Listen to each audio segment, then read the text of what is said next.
नमस्ते दोस्तों। तो स्वागत है आपका आपके अपने channel spiritual and motivational astrology पर और मैं हूं आपके एस्ट्रो फ्रेंड मोदिता राज।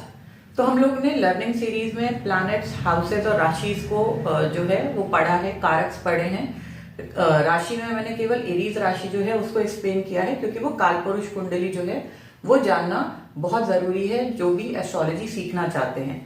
उसके अलावा जितने भी कारक हैं बाकी राशियों के वो इस वीडियो के लास्ट में मैं आपको दे दूंगी और उसको जो है आप स्क्रीनशॉट अपना लेके अपने पास सेव करके रख सकते हैं। तो चलिए आज हम लोग बात करते हैं रेट्रोग्रेशन के ऊपर। देखिए, पहले धीरे धीरे हम लोग कंसेप्ट्स को जानेंगे और फाइनली जब सारे कंसेप्ट्स हमारे हो जाएंगे तब हम लोग चार्ट्स के ऊपर वो रूल्स जो है वो अप्लाई करके प्रिडिक्शन जो है वो कैसे निकालते हैं वहां तक पहुंचेंगे। तो देखिए, रेट्रोग्रेशन में क्या है, जनरली रेट्रोग्रेशन एक ऐसा टॉपिक है जिसमें सबको कंफ्यूजन रहता है कि हम ये वाले घर में, जिस घर में प्लैनेट जो है वो रेट्रोग्रेड होके बैठा है उसको कंसिडर करें या पीछे वाले घर को कंसिडर करें। लेट से मैंने एरीज जो असेंडेंट है उसका एक चार्ट ड्रॉ किया है। राहु यहां ले लेते हैं, मरकरी रेट्रोग्रेड,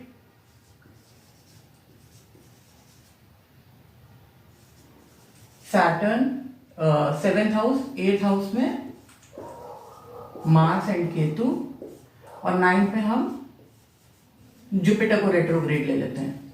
देखिए, राहु केतु उनका तो मोशन ही रेट्रोग्रेड मोशन है, लेकिन बाकी अगर कोई भी प्लैनेट रेट्रोग्रेड होता है इसका मतलब क्या है कि वो अपने आप से 3 गुना 4 गुना ज्यादा स्ट्रांग हो गया है।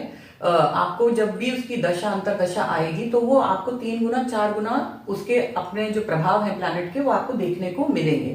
तो अब यहाँ पे हम देख लेते हैं, जैसे मरकरी जो है, ये मरकरी रेट्रोग्रेड है 5th हाउस में। तो अब कंफ्यूजन क्या होता है, हम इसको 5th हाउस में स्टडी करें या हम एक घर पीछे लेके स्टडी करें। तो देखिए, रेट्रोग्रेशन का नियम क्या है। रेट्रोग्रेशन का नियम ये है कि जैसे नॉर्मल डायरेक्ट मोशन में प्लैनेट आगे बढ़ता है, ठीक, आगे बढ़ता है तो इसका मतलब ये नहीं है कि प्लैनेट आगे जाके बैठ जाएगा। माने यहां से प्लैनेट की दृष्टि अगर हम सीधे जा रहे हैं तो हम सीधे सामने देखेंगे, हम पीछे ऐसे पलट के अगर देख रहे हैं उसको हम रेट्रोग्रेशन बोलते हैं। मतलब जब हमारा प्रभाव पीछे की तरफ हो, बैठे तो हम यहां हैं लेकिन देख हम पीछे रहे हैं, तो आप मरकरी के अगर प्रभाव आप देखेंगे तो यहां पे आपको ज्यादा मिलेंगे। माने 4th हाउस में आप ये मान के चलिए मरकरी अपने 90% प्रभाव देने में केपेबल है। माने यहां भी आप कंजंक्शन में उसे रीड करेंगे लेकिन उसके इफेक्ट जो है वो बहुत ज्यादा प्रभावी रूप से आपको दिखेंगे नहीं। वो कहां पे दिखेंगे, 4th हाउस में।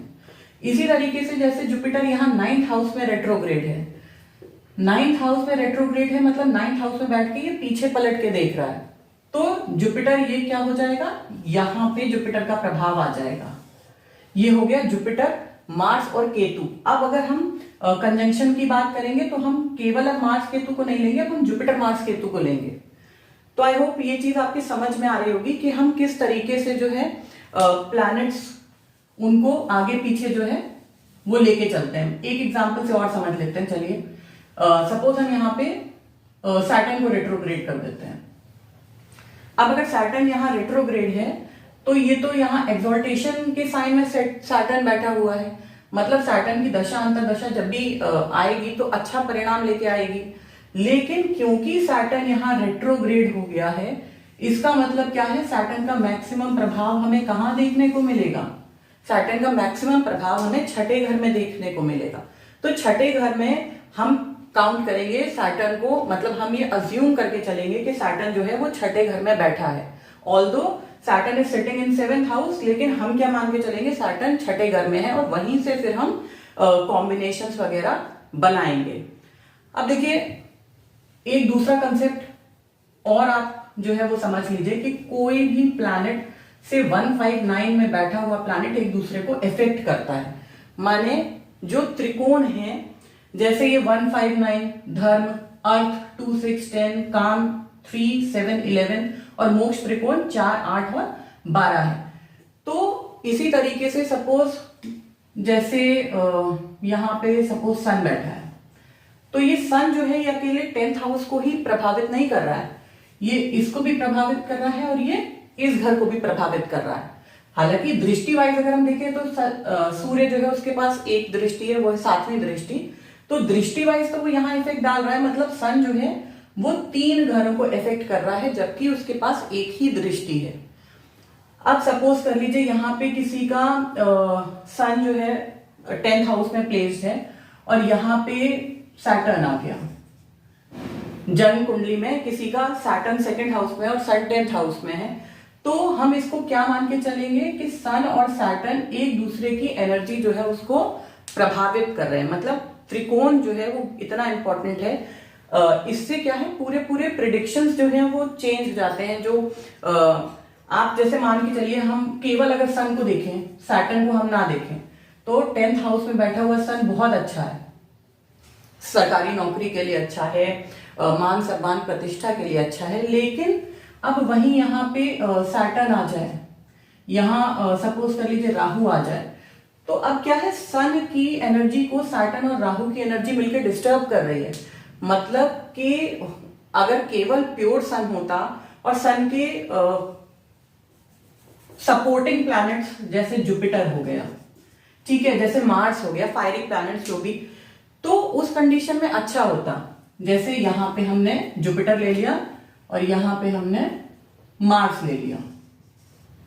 अब क्या है, ये दोनों प्लैनेट सन को और मजबूत करेंगे। मतलब जो हमने इससे पहले देखा सैटर्न और राहु, तो वो आपको सरकारी नौकरी दिलाएगा, लेकिन छोटे लेवल की, जैसे सरकारी प्यून भी हो सकते हैं, क्लर्क हो सकते हैं, मतलब छोटे लेवल का, क्योंकि सन की एनर्जी जो है जितना फेम और जो अथॉरिटी आपको मिलनी चाहिए थी, अब वो उतनी दे पाने में केपेबल नहीं है। ऑल्दो सन 10th हाउस में बहुत स्ट्रांग है, लेकिन अब अगर यही सन के सपोर्टिंग प्लैनेट्स आ जाएं जो सन के साथ जिनकी एनर्जी जो है वो मैच करती है, उस कंडीशन में क्या होगा कि यही सन आपको बहुत हाई लेवल पे एडमिनिस्ट्रेशन में आपको नाम सम्मान प्रतिष्ठा ये सब दिलाने में केपेबल होता है।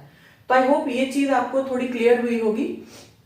और मैं जो है मतलब मेरी एक आप लोगों से रिक्वेस्ट है कि जो लोग भी जो है मतलब कमेंट सेक्शन में ये जो है अपनी जन्म कुंडली और ये देना चाहते हैं कि अपनी प्रॉब्लम के साथ दें, मतलब अपना जो बर्थ डिटेल है उसके साथ अपनी प्रॉब्लम जरूर मेंशन करें, क्योंकि जैसे ही 1 या 2 क्लास जो है उसके बाद 1 या 2 वीडियो के बाद जब मैं चार्ट जो है वो डिस्कस करना शुरू करूंगी, तो मैं उसी में से ही कमेंट सेक्शन में से ही कोई भी एक रैंडम चार्ट जो है वो पिक करके उसी को हम लोग डिस्कस करेंगे।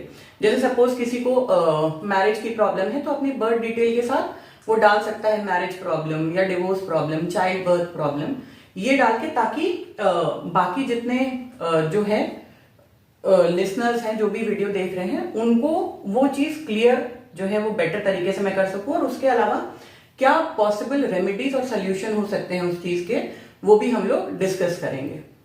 तो आई होप मेरा ये वीडियो आप लोगों को अच्छा लगा होगा।